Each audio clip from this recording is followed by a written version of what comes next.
One of the things that really incenses Oklahoma fans is the lack of interior defensive line talent. So much so that we see the teams that play for national championships usually have the best defensive lines in the game, particularly at that 3 technique, that 0 technique, those big dudes inside. And you could see how Neville Gallimore was such a big deal for Oklahoma last year and really used last year to vault himself into the top half of the NFL draft. And Oklahoma's going to have quite a time trying to replace him, but they are made to do it. Jalen Redmond at defensive tackle. Tulsa's own LaRon Stokes at defensive tackle. I just ran into his mom the other day. Well, I say the other day, a couple months ago at Incredible Pizza. She's really excited about what he could do this year. And then you get the 2 top junior college defensive tackles in the country who signed and who quite literally do not benefit from this pandemic, where they needed to learn what they were going to be asked to do by Calvin Thibodeau and really have to slot into this all-important anchor position at defensive tackle. Now everybody is in a holding pattern, but doesn't really change the fact that Oklahoma hasn't had a defensive tackle get drafted in the first round since Gerald McCoy back in 2010. Meanwhile, if you've taken a look at DLU and you are focusing not on edge guys, but on nose tackles, 3 techniques in a 3-4 scheme and 4-3 somewhat, right? 5 techniques, but depending on who you are, guys like Neville Gallimore don't really flex out like that as a way in the way that, say, Jalen Redmond does. You're looking at the NFL draft to see who gets drafted and who gets drafted highest. And while I expected to see Ohio State there, if you're doing this by points and picks and you're going 7 points for a number 1 pick to 1 point for a 7th round pick, you're going to look at Alabama, which makes a lot of sense, right? When you look at how many national championships they have played in, how many national championships they have won since 2007 when Nick Saban took it over and made it into the dynastic program that it is once again.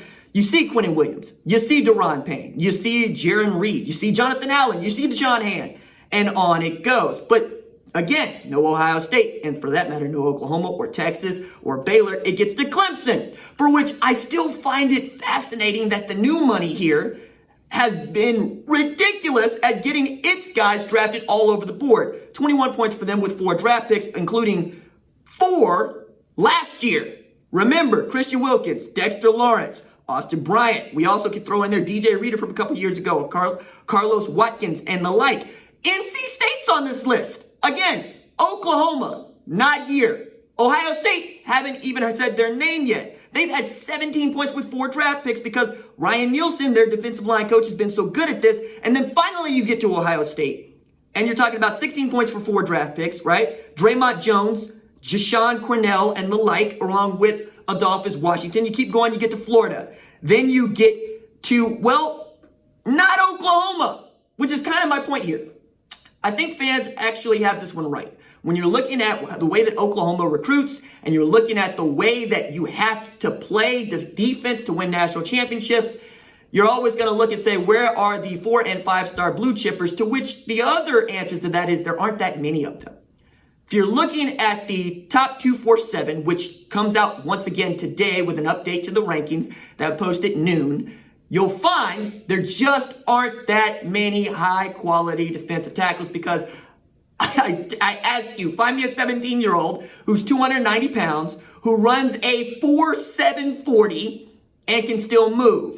You might find 3 each year among the millions, quite literally, of high school football players that play this game every single year. And for whatever reason, Dabo Swinney, Nick Saban, Ryan Nielsen at NC State, and the like have been very, very good at securing those blue chippers.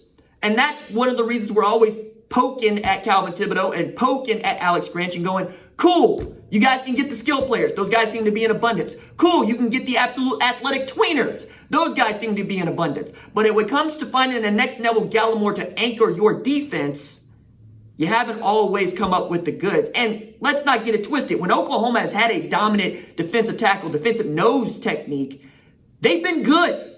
Jordan Wade, Jordan Phillips, Neville Gallimore, when they have been torn asunder up the middle, whether by scheme, Mike Stoops, or by talent, they have been very good.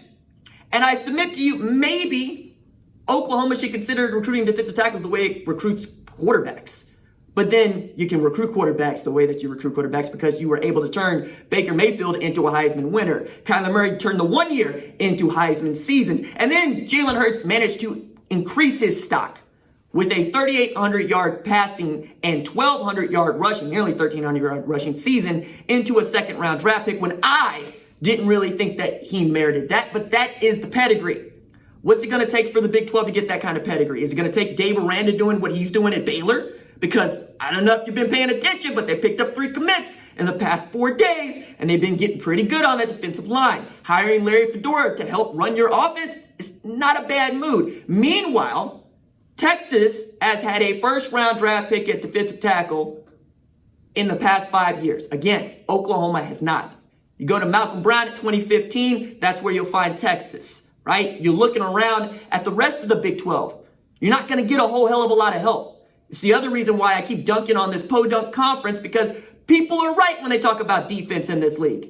People are right when Oklahoma gets sunned by LSU and gets 28 dropped on it in one quarter of football in the Orange Bowl, and then blows a 17-point lead to Georgia, which couldn't throw the ball. All they did was run it down the middle of your defense. Something's got to give on that front if Oklahoma is going to get past the ceiling that is simply making the college football playoff instead of winning the game and then making a national final in the way that, say, the new money of Clemson has. And what have they done? They double down on their defensive line recruiting and they let the quarterback catch up to them. They go from Deshaun Watson to Kelly Bryant to Trevor Lawrence, getting better, getting worse, getting better. Meanwhile, that defensive line stays the same. And they're able to continue to recruit at a high level because they keep playing for national championships in the national final. Something's going to have to give with Alex Grinch's scheme and with his defense if that's what you really, really want.